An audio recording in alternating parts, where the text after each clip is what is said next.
بسم اللہ الرحمن الرحیم۔ السلام علیکم دوستو، آپ دیکھ رہے ہیں اسپیشل نگر یوٹیوب چینل۔ ثنا ایک چلاک لڑکی تھی۔ وہ بچپن ہی سے ضدی اور اپنی من مانی کرنے والی لڑکی تھی، اور تھی بھی بہت خوبصورت۔ گول گول آنکھیں، پرکش چہرہ، خوبصورت جسم، ترچھے نین۔ شاید اسی وجہ سے اس کی ہر بات مان لی جاتی تھی۔ اس کی کسی بات کا برا نہیں منایا جاتا تھا۔ سب اس سے لاڈ کرتے تھے۔ اسی لاڈ پیار نے اس کو اس حد تک بگاڑ دیا تھا، وہ اچھے برے کی پہچان بھول گئی تھی۔ ثنا کوئی پڑھی لکھی نہیں تھی، پھر بھی دیکھنے سے پتہ چلتا تھا کم از کم ایف اے پاس ہوگی۔ ثنا جب گلی میں چلتی تھی، سب لوگ اس کی چال دیکھ کر حیران رہ جاتے تھے۔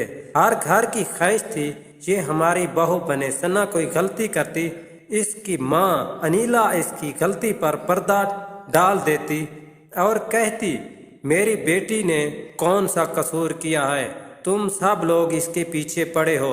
ثنا تو پہلے ہی کہتی تھی، میں نے تو کوئی قصور نہیں کیا، بس تھوڑا سا مذاق کیا ہے۔ یہ سب مجھے کہتے ہیں تم نے اچھا نہیں کیا۔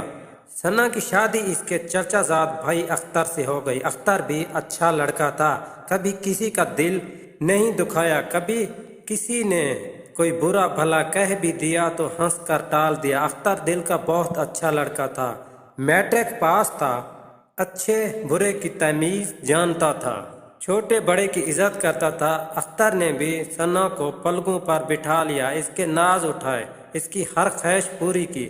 ثنا میکے سے سسرال آ کر بھی عیاشی کرنے لگی۔ ثنا کی ہر بات پوری ہوتی، اس کو کوئی روکنے والا نہیں تھا۔